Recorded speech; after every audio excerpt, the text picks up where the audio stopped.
아멘. 오늘 수요예배에 참여하신 여러분에게 하나님의 한량없는 은혜가 임하기를 축복합니다.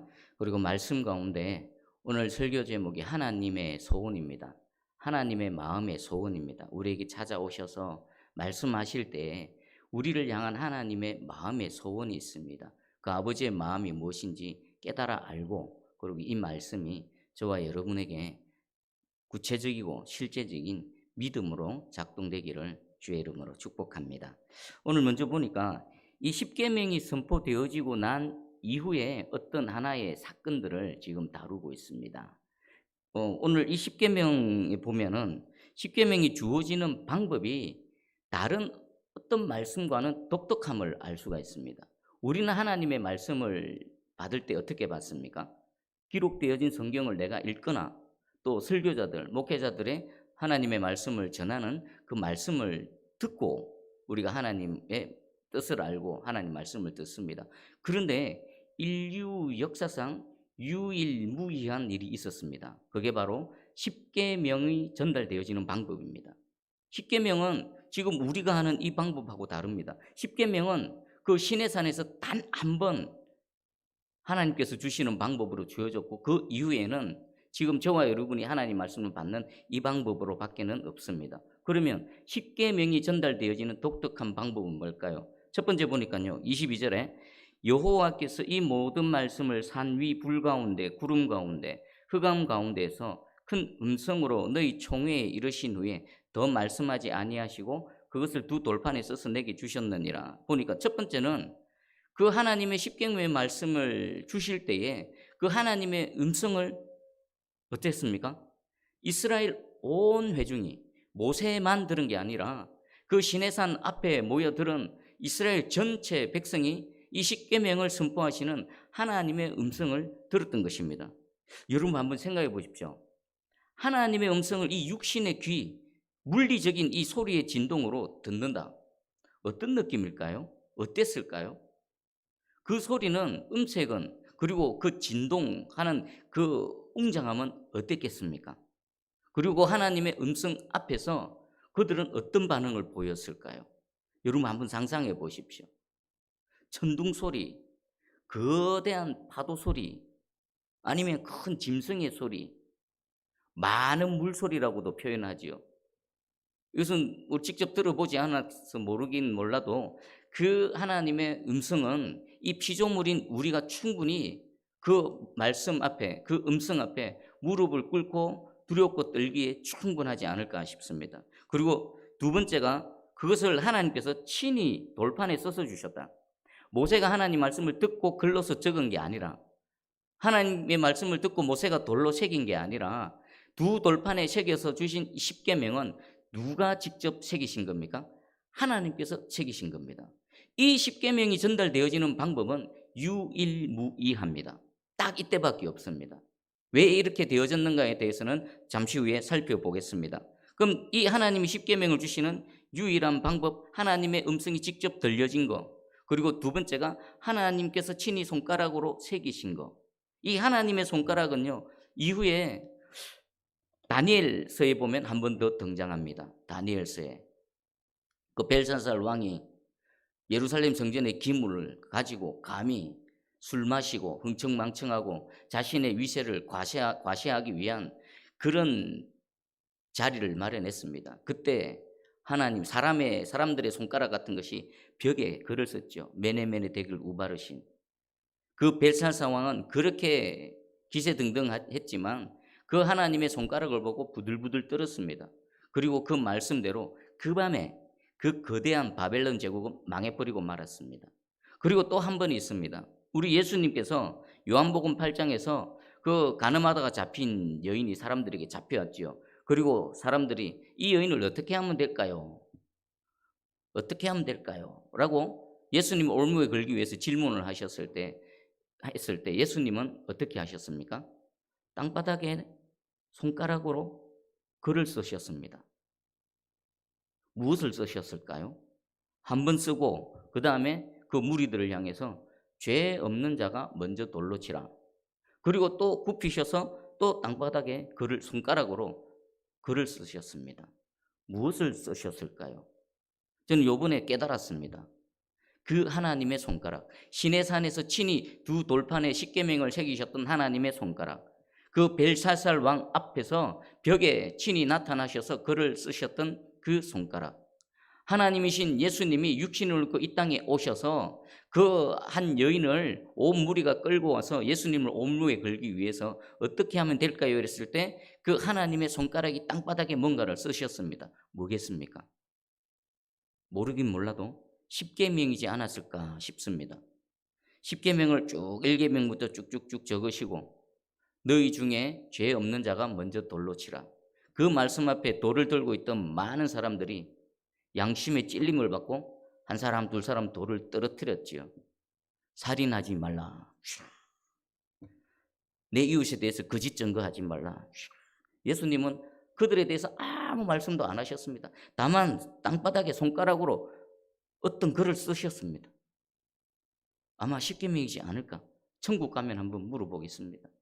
그 손가락으로 십계명을 쓰셨던 그 하나님의 손가락이 그들 앞에서 그 계명을 하나하나 적어 나갈 때에 그 계명 앞에서 그 모든 무리들, 그 광란에 모여들었던 그 무리들이 양심의 찔림을 받고 그 들고 있던 돌을 하나하나 떨어뜨리고는 다 돌아갔습니다. 이 하나님의 손가락.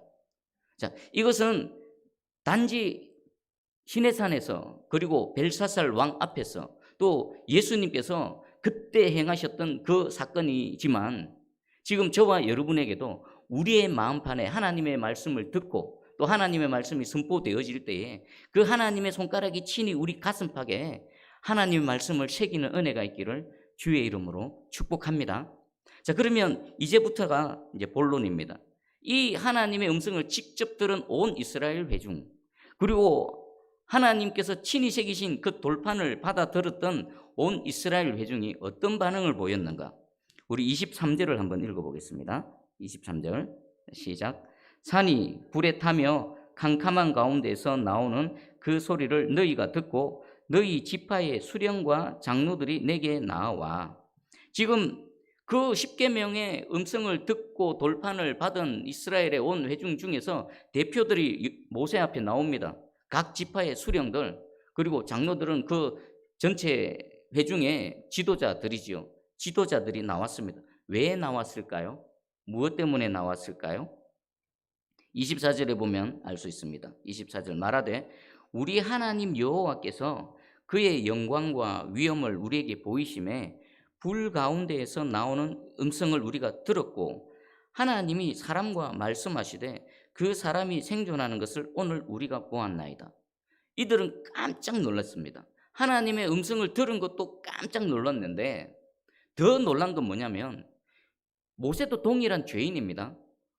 모세도 하나님께서 택하신 특별한 그 사역을 위해서 그 부르심을 받은 그런 택하심의 사람이라 하지만 동일한 죄인이며 하나님의 피조물입니다. 그런데 그 피조물이 거룩하신 하나님, 지금 살아 역사하시는 하나님, 지금 여기 계셔서 그 큰 음성을 바라시는 하나님과 직접 대면하면서 대화를 나눴는데 죽지 않는 광경을 봤던 것입니다.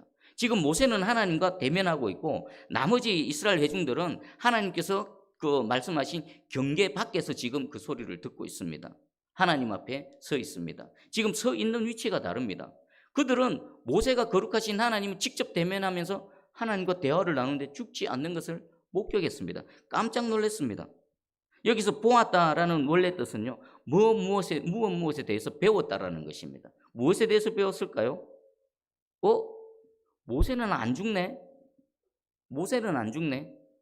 하나님께서 분명히 출애굽기에 보면은 경고하셨거든요. 내가 정해놓은 경계를 넘어서지 말라. 그 경계를 넘어서면 다 죽는다. 짐승도 죽는다. 그런데 모세는 예외였던 것입니다. 와, 다 죽는 줄 알았는데 모세는 안 죽는구나. 그리고 그 하나님의 임재 앞에서 직접 음성을 듣고 나서 더 두렵고 떨렸던 것입니다. 이 방법으로는 우리가 하나님의 음성을 들을 수가 없다. 이 방법으로는 하나님의 말씀을 받아들일 수가 없다. 25절 26절입니다. 이제 우리가 죽을 까닭이 무엇이니까 이 큰 불이 우리를 삼킬 것이요 만일 우리가 우리 하나님 여호와의 음성을 다시 들으면 죽을 것이라. 육신을 가진 자로서 우리처럼 살아계시는 하나님의 음성이 불 가운데 바람을 듣고 생존한 자가 누구니까? 막상 하나님 임재 앞에 서 보니까 하나님께서 경계를 쳐놓은 그 바깥에 있었음에도 불구하고 그 거룩하신 하나님의 임재 앞에 이 죄인들이 부들부들 떠는 겁니다. 정말 그 경계를 한 발짝만 넘었으면 그 자리에서 즉사할 것 같거든요. 사실 그렇고요. 여기 보면 육신을 가진 자로서라고 표현합니다. 육신을 가진 자로서. 빠사르라는 그런 단어인데 아담의 의미와 똑같습니다. 아담이 무슨 뜻입니까? 흙으로입니다. 흙. 육신을 가진 자로서 흙으로 지음받은 유한한 존재다. 죄인이다. 근데 그 죄인이고 유한한 존재가 무한하신 하나님, 육신을 가진 존재가 영이신 하나님 앞에 선다는 것은 그 자체가 죽음인 것입니다. 우리는 반드시 죽는다라는 것을 강조하는 겁니다. 우리는 죄인이고 그 거룩하신 하나님 앞에 서는 순간에 죽을 수밖에 없는 존재입니다라는 것을 지금 고백하고 있는 겁니다. 그래서 이 각 지파의 수령들과 또 각 지파의 지도자들이 제안을 한 겁니다. 이 방법으로는 안 되겠습니다. 이 방법은 어떻겠습니까? 라고 제안한 게 바로 27절입니다. 당신은 가까이 나아가서 우리 하나님 여호와께서 하시는 말씀을 다 듣고 우리 하나님 여호와께서 당신에게 이르시는 것을 다 우리에게 전하소서. 우리가 듣고 행하겠나이다 하였느니라. 아멘. 무슨 말입니까? 그 하나님의 임재 앞에 죽을 것 같거든요. 두렵고 떨려서 다시는 그 앞에 서지 못할 것 같거든요. 그래서 누구를 내세웁니까? 하나님과 대면해도 죽지 않는 모세, 하나님 임재 앞에 그 임재 가운데 들어가도 죽지 않는 모세, 당신이 하나님 앞에 나아가서 하나님 말씀을 듣고 그리고 우리에게 그 말씀을 전해주면 그 말씀을 하나님의 말씀으로 알고 듣고 믿고 순종하겠습니다 라고 지금 말하고 있는 것입니다. 자, 이때 이스라엘 백성들이 하나님을 향한 두려움은 어떤 두려움일까요? 불신에 의한 두려움이 아닙니다. 그 크신 하나님, 위대하신 하나님, 광대하신 하나님, 창조주 하나님, 거룩하신 하나님에 대한 거룩한 두려움이었던 것입니다. 거룩한 경건의 두려움이었던 것입니다. 이것은요, 하나님이 어떤 분이신지 그리고 하나님 앞에 이 인간이 어떤 존재인지에 대한 존재론적 인식이 분명할 때 가능한 것이고요. 또 여호와를 경외하고 두려워하는 이 마음은요, 이 죄인인 인간이 거룩하신 하나님 앞에서 죽지 않고 살 수 있는 유일한 방법입니다. 하나님 앞에 이 죄인인 인간이 가질 수 있는 가장 근본적이고 기본적인 마음 자세여야만 된다는 것입니다. 성경에 봐보십시오. 여호와를 경외하라, 여호와를 경외하라, 여호와를 경외하는 것이 가장 큰 복이다. 하나님 앞에서의 가장 시작은 여호와를 경외하는 것입니다. 오늘 이 자리 예배드리는 저와 여러분의 마음 깊은 곳에 뿌리 깊이 여호와를 경외하는 마음이 자리 잡기를 주의 이름으로 축복합니다. 제가 가끔 얘기하는데 여러분 혹시 절에 가보셨습니까? 절 바깥에 말고 안에 쑥 들어가가지고 불상이 있는 그곳에 막 절을 1000번하고 2000번하고 10,000번 하는 그런 사람들의 모습을 보셨습니까? 저는 예수 믿기 전에 절에 많이 다녔습니다. 그리고 그 모습들을 곁에서 많이 봤습니다. 와, 다리 아프겠다. 저걸 어떻게 수백 번씩 하지? 저걸 1000번씩 하지?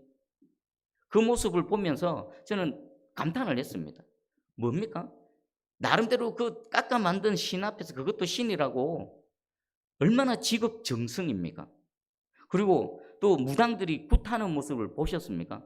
그들이 굿하기 위해서 제물을 준비할 때 얼마나 경건하며 얼마나 떨면서 그걸 준비하는지, 그리고 굿하는 현장에서도요, 굿을 하는 무당뿐만 아니라 거기 참석하고 있는 그 많은 그 미신에 빠진 사람들, 그 굿하면서 뭐 한번 뭐 은혜라고 표현해야 되나, 얼마나 경건하고 두렵고 떨림으로 서 있는지, 그리고 또 안 믿는 가정에서 제사 드릴 때 어떻습니까?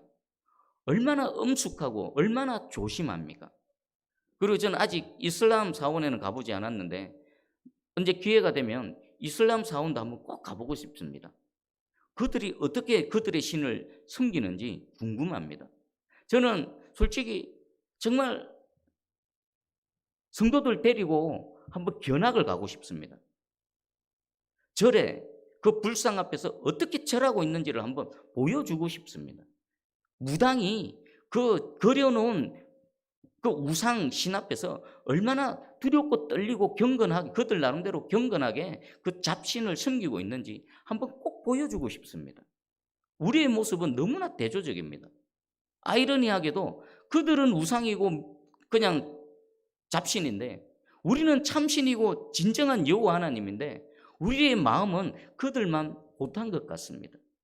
오늘 먼저 저와 여러분 그리고 우리 새순교회가 나아가서 한국교회 모든 성도가 정말 하나님을 내 하나님으로 인정한다면 그 거룩하신 하나님 앞에 그들보다도 더 두렵고 떨리는 마음으로, 더 경건한 마음으로, 더 조심하는 마음으로 하나님 앞에 나오기를 주의 이름으로 축복합니다. 자, 그리고 이 모습에 대해서 하나님은 어떻게 평가하시는가? 세 번째입니다. 28절 읽어드리겠습니다. 여호와께서 너희가 내게 말할 때에 너희가 말하는 소리를 들으신지라. 여호와께서 내게 이르시되 이 백성이 네게 말하는 그 말소리를 내가 들은즉 그 말이 옳도다. 아멘. 모세가 지금 벌어지고 있는 상황을 하나님께 보고하기도 전에 하나님 뭐라고 말씀하십니까? 그들이 너한테 말할 때 나는 이미 들었다라는 것입니다. 하나님은 항상 우리를 바라보십니다. 여러분 오늘 하루 여러분들의 내면을 들여다보시고요. 여러분이 어떤 삶을 살았는지 그리고 어떤 말을 내뱉었는지 설령 나는 내뱉고 까먹을 수 있어도 잊어버릴 수 있어도 우리 하나님은 하나도 놓치지 않으시고 다 기억하시고 다 들으시는 하나님이십니다.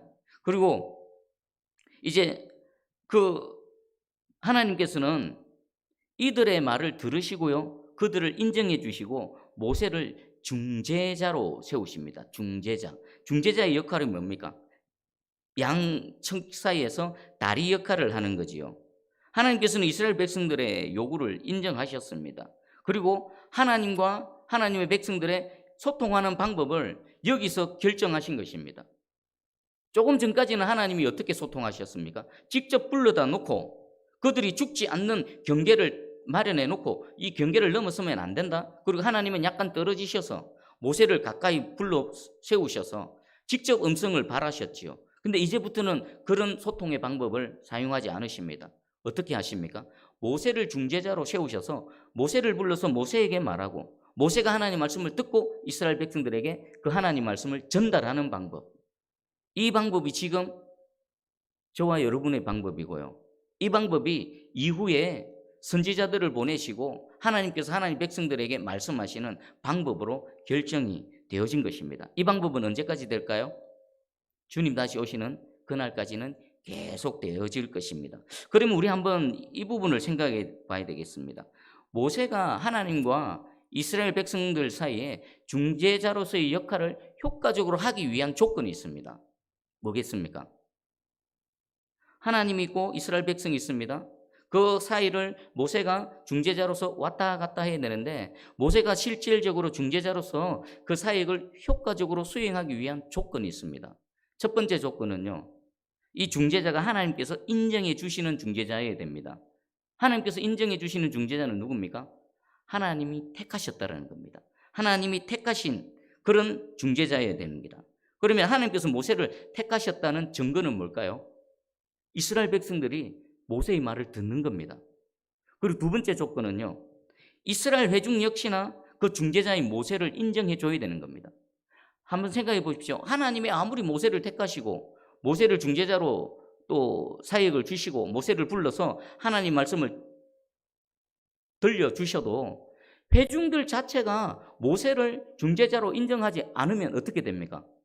하나님이 아무리 모세에게 말해도 모세가 전하는 말을 회중들이 듣겠습니까? 안 듣겠습니까? 안 듣는 거죠. 그러니까 이 두 가지 조건이 충족되어질 때만 모세가 중재자로서의 사역을 실패하지 않고 훌륭하게 수행할 수 있는 것입니다. 자, 그런 의미에서 여러분의 모세는 어떻습니까? 여러분의 모세는 잘 있습니까? 중재자의 사역을 잘 하고 있는 것 같습니까? 하나님께서 택하심 그리고 회중들의 인정 이 두 가지 조건이 딱 맞물려 들어갈 때에 하나님의 말씀의 사역의 효력이 여러분들에게까지 전달되어지고 여러분들이 그 은혜를 입게 되어지는 것입니다. 그런데 이 구약의 전체 성경 내용을 보면요. 여러분 선지서를 한번 생각해 보십시오. 이사야서부터 예레미야 또 에스겔, 다니엘 그리고 소선지서 지금 학개, 스가랴, 말라기까지 수많은 선지자들이 있습니다. 성경에 기록되어지지 않은 더 많은 선지자들이 있었겠죠.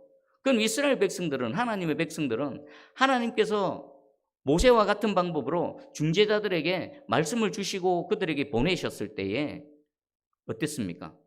수많은 선지자들이 중재자로서의 역할을 제대로 감당했습니까? 그들은 그들의 임무를 다했습니다. 근데 효력을 발생하지 못했습니다. 왜 그렇습니까? 이스라엘 백성들이 하나님의 그 말씀을 전달하는 선지자의 말을 들은 적이 없습니다. 유일하게 들은 게 있습니다. 요나 선지자가 이방 니느웨에 가서 회개하라 했을 때 그 이방인 니느웨의 백성들, 왕에서부터 모든 낮은 사람들, 심지어는 짐승들까지 회개하고 구원의 은혜를 입었습니다. 그리고 유독 하나, 이스라엘 백성들 중에 북이스라엘이나 남유다를 통틀어서 굳이 하나를 찾아낸다면 학개입니다. 학개. 바빌론에서 포로로 귀환하고 난 이후에 성전을 으쌰으쌰 짓다가 이런저런 방해가 있으니까 마음이 상해서 이거 지금은 아닌갑다, 시기가 아닌가 보다 내버려 뒀을 때 하나님께서 학개 선지자를 일으키셔서, 그것도 무려 16년 만에, 하나님의 성전은 황폐한데 너희는 반벽한 집에 거하느냐? 이것이 옳으냐? 그 학개 선지자의 말을 듣고 불과 수십 일 만에 움직여 나가는 그 모습, 유일하게 학개 선지자만 하나님의 선지자로 인정받았지 그 이전에, 그 이후에는 없었던 것 같습니다. 자, 그러면 왜 하나님의 나라가 이 땅에 임하지 않을까요? 왜 하나님께서는 우리에게 은혜를 베풀어 주고 싶으신데 왜 하나님의 은혜가 임하지 않을까요? 왜 세상은 하나님 뜻이 안 이루어질까요? 바로 이겁니다. 중재자는 항상 있었습니다. 하나님은 항상 선지자들을 보내셨습니다. 지금도 하나님의 종들을 세우셨습니다. 근데 하나님의 그 말씀의 은혜와 능력이 구석구석까지 안 흘러갑니다. 왜 그렇습니까? 인정을 안 하거든요. 인정 안 하니까 안 듣거든요. 안 들으니까 하나님의 은혜 능력이 안 나타나는 겁니다. 오늘 이 말씀을 통해 여러분들, 하나님의 보내신 종, 하나님께서 중재자로 세우신 그 중재자의 사역의 은혜를 입으시기를 축복합니다. 그러려면 어떻게 됩니까? 여러분이 그 이스라엘 회중이 모세를 인정했던 것처럼 하나님의 종을 인정하고 그 인간의 말로 듣지 마시고 하나님께서 전하시는 하나님의 말씀으로 들으시기를 축복합니다. 여러분, 제가 사역자가 되고 보니까요, 하나님께서 한 사람의 목회자를 세우시고 또 특별히 설교자로 세우셔서 설교를 하게 하실 때에 그 사람의 전 인생을 다 씁니다. 그 사람의 살아온 환경, 또 살아오면서 성공했던 거, 실패했던 거, 기뻤던 거, 또 슬펐던 거, 눈물을 흘렸던 거, 심지어는 TV 보다가 광고 하나 본 거, 그리고 책 하나 읽었던 거, 누구하고 대화하다가 들었던 얘기 하나, 이 전체를 통틀어서 하나님은 그 사역자를 쓰십니다. 그리고 설교할 당시에도 표정을 쓰시고 손, 몸 제스처를 쓰시고 몽땅 싹 다 사용하셔서 여러분들에게 하나님의 뜻을 개개인에게 전달하시고 하나님의 마음을 전하시기를 원하시는 것입니다. 여러분, 놓치지 마시기 바랍니다. 하나님의 은혜는 지금 이 방법으로, 이 시내산에서 십계명이 선포되어지고 난 이후에 이 방법으로 결정이 되어졌고, 지금까지 그 방법으로 하나님은 사역을 해오셨고 앞으로도 계속 사역을 해가실 것입니다. 여러분, 설교자, 목회자도 빠사릅니다. 빠사르일 뿐입니다. 설교자가 어떠함에 대해서 여러분 별로 기대하지 마시기 바랍니다. 그가 전하는 메시지에 집중하시기 바랍니다. 그 입을 통해서 하나님께서 전달하시는 메시지 자체에 집중하십시오. 물론 저도 사도 바울처럼 너희는 나를 본받으라, 이 정도 수준까지 가면 얼마나 좋겠습니까? 근데 거기까지 가려면 시간이 필요하고 훈련이 필요하고 많은 연단이 필요합니다. 그 과정 속에 저 서 있고 여러분들은 그 속에 있습니다. 가장 중요한 것은 그 메신저를 통해서 전달하시는 하나님의 메시지에 집중하셔서 그때그때 전해주시는 아버지의 말씀의 은혜를 놓치지 마시기를 주의 이름으로 축복합니다. 아멘. 그리고 하나님께서는요, 이스라엘 백성들의 이 마음을 얼마나 기뻐하셨는지 우리 29절을 한번 읽어보겠습니다. 29절 시작. 다만 그들이 항상 이 같은 마음을 품어 나를 경외하며 내 모든 명령을 지켜서 그들과 그 자손이 영원히 복받기를 원하노라. 아멘. 우리 한글 성경에는요, 바로 다만 그들이 항상 이 같은 마음을 품어라고 되어 있는데, 원어 성경이나 영어 성경에는 앞에 감탄사가 있습니다. 오라는 감탄사. 오, 뭐겠습니까? 이들이 하나님의 말씀 음성을 직접 듣고 하나님의 임재 앞에서 두렵고 떨림으로 여호와를 경외하는 이 마음이 하나님 너무나 기뻤던 것입니다. 오, 너희가 이런 마음을 품는구나. 너희가 항상 이런 마음을 품고 있더라면, 그리고 그 마음으로 나를 경외하고 내 모든 명령을 지키면 그들 자손이 영원히 복받기를 원하노라. 오늘의 핵심 말씀입니다. 하나님의 마음은 뭐라고요? 우리에게 십계명을 주시고 말씀하시는 하나님의 본심은 뭐라고요? 여호와를 경외함으로 그 말씀을 지켜서 결국은 하나님의 복을 받아 누리기를 원하는 아버지의 마음인 것입니다. 이 아버지의 마음이 여러분 가슴 깊이 전달되는 은혜가 있기를 축복합니다. 그리고 우리 은혜의 순환고리가 있습니다. 은혜의 순환고리. 여기 보면은 여호와를 경외하는 것, 그리고 여호와를 경외함으로 하나님의 말씀을 지키는 것, 그리고 그들에게 영원한 복이 임하는 겁니다. 그럼 이 세 가지가 있는데 제일 중요한 건 뭘까요? 제일 중요한 거는 뿌리에 해당되는 여호와를 경외하는 마음입니다. 이게 뿌리입니다. 그러면 여호와를 경외함으로 하나님 말씀에 순종하는 건 뭐겠습니까? 나무로 치면 가지에 해당됩니다. 그리고 마지막 세 번째, 그 여호와를 경외함으로 하나님 말씀에 순종하는 자에게 복이 임하는 그 복은 뭐겠습니까? 열매에 해당되겠죠. 이 영적인 원리를 잘 가슴에 새기시기 바랍니다. 뿌리가 튼튼해야 가지가 잘 자라납니다. 그리고 뿌리가 튼튼하고 가지가 잘 자라나야 그 가지 끝에 마침내 뭐가 맺힙니까? 열매가 맺히는 겁니다. 복은 열매입니다. 여호와를 경외하지 않는 뿌리가 썩어 있으면 그토록 사람들이 원하는 복이라는 열매는 안 맺힙니다. 뿌리가 허술하면요, 가지가 잘 자라나지 못합니다. 가지가 잘 자라나지 못하면요, 그런 나무에서는 아름다운 열매가 맺히지가 않습니다. 가장 중요한 건 오늘 하나님이 너희가 이 같은 마음을 품어서 항상 복받기를 원하노라. 여호와를 경외하는 마음입니다. 여호와를 경외하는 마음이 있으면 반드시 양분이 잘 공급되어져서 튼튼한 가지가 되고, 그 튼튼한 가지 끝에는 때가 되면 아름다운 하나님 주시는 복의 열매들로 주렁주렁 맺히게 될 줄 믿습니다. 여러분, 이 은혜의 순환고리에 들어서는 축복이 있기를 간절히 소망합니다. 근데요, 복 중에서도 진짜 복이 있고 가짜 복이 있습니다. 여러분, 뭐가 진짜 복이고 뭐가 가짜 복일까요? 하나님이 주시는 진짜 복은 우리를 어디로 인도합니까? 생명으로 인도합니다. 우리를 의의 길로 인도합니다. 하나님 주시는 진짜 복은 우리를 거룩의 길로 인도합니다. 그런데 가짜 복은요, 좋아 보입니다. 있어 보입니다. 먹음직합니다. 탐스럽습니다. 그런데 그런 가짜 복은요, 우리를 멸망의 길로 인도합니다. 우리를 모든 불의와 죄악으로 망하는 길로 인도합니다. 근데 진짜 복은 누구만 주실 수 있습니까? 하나님만 주실 수 있습니다. 하나님만이 우리에게 진짜 복이시고 하나님만이 우리에게 진짜 복을 주실 수 있습니다. 하나님이 아닌 다른 것은 의심해 보셔야 됩니다. 그럼 우리는 항상 진짜 복을 주시는 유일한 분, 그리고 복 주시기를 원하시는 여호와 하나님을 항상 바라보고 그분이 주시는 복 가운데 살아가는 저와 여러분 되기를 축복합니다. 그럼 하나만 더 살펴볼게요. 여러분, 복 받는 목적이 뭡니까? 왜 복 받기를 원합니까? 세상의 모든 사람들이 복 받기를 원합니다. 왜 복 받기를 원합니까? 그냥 복이 좋았어요.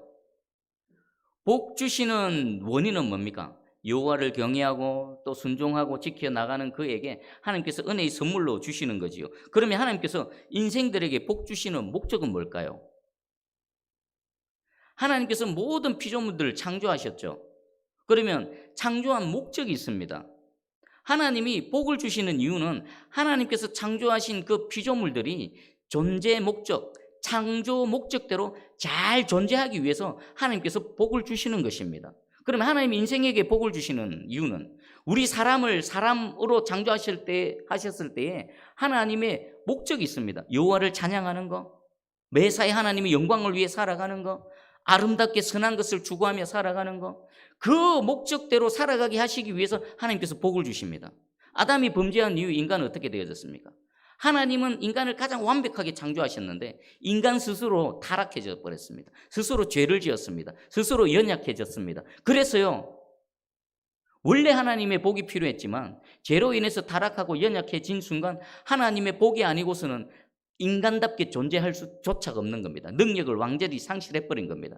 그래서 어떤 분은 이 복이란 이렇게 정의를 내리셨습니다. 인간을 향한 창조주 하나님의 애프터 서비스다. 이해가 되십니까? 하나님의 복을 받지 못하면 우리는 인간답게 존재하지 못하는 겁니다. 죄로 인해서 타락하고 무능해져 버리고 이렇게 연약해진 우리가 하나님으로부터의 복을 받지 못하면, 하나님으로부터 애프터 서비스를 받지 못하면 거룩해질 수도 없고 의로워질 수도 없고 하나님 말씀대로 살아갈 수도 없고 여호와를 경외할 수도 없고 그런 존재가 되어졌다라는 것입니다. 그러면서 이렇게 또 설명을 하셨습니다. 복만을 추구하는 사람은 계속 AS만 받는 겁니다. 차가 있습니다. 차가 고장이 났습니다. 그러면 정비소에 들어가서 AS를 받아야 되겠죠. 그럼 AS를 받고 나면 그 다음에 뭐 해야 됩니까? 차는 도로에 나와서 운행을 해야 되죠. 그런데 복만을 추구하는 사람은 복 주신 목적은 알지 못하고 계속 차량이 정비되어진 것 보고 좋다고 가만히 정비소에 두고 있는 것과 똑같다라고 그렇게 표현을 하시더라고요. 아주 통찰력 있는 표현인 것 같습니다. 여러분, 왜 복 받기를 원하십니까? 하나님이 우리에게 복 주시는 그 복은 우리가 인간답게 존재하고 우리 하나님께서 인간을 창조하신 목적대로 존재하기 위한 하나님의 애프터 서비스입니다. 이 애프터 서비스를 잘 받으시기 바랍니다. 건강의 애프터 서비스를 받으시고요, 영적인 부분의 애프터 서비스를 받으시고 여러분의 잃어버리고 무너져 있는 모든 부분에 하나님의 복, 하나님의 애프터 서비스를 받으시기 바랍니다. 그리고 거기서 만족하면 안 됩니다. 완성되어졌으면, 정비를 받았으면 어떻게 됩니까? 밖에 나가서 운행을 해야 됩니다. 차의 목적대로, 하나님께서 우리를 인간으로 창조하신 목적대로 움직이고 살아내고 하나님의 영광을 나타내야 되는 것입니다. 여러분, 하나님의 복을 받으시기 바랍니다. 우리 하나님의 복을 받지 않고는 도대체가 존재할 수 없고 도대체가 제대로 설 수 없는 그런 연약한 존재들입니다. 복을 받으시고 그 복 받은 것에서 정비소에 차 세워두지 마시고 정비 깨끗하게 하셨다면 시동 거시고 밖에 나가서 하나님의 사람으로 살아내시기 바랍니다. 그래서 하나님으로부터 받은 복이 철철 흘러넘쳐서 또 다른 복의 통로, 여러분이 아브라함에게 말씀하셨던 것처럼 복의 근원이 되시기를 주의 이름으로 축복합니다.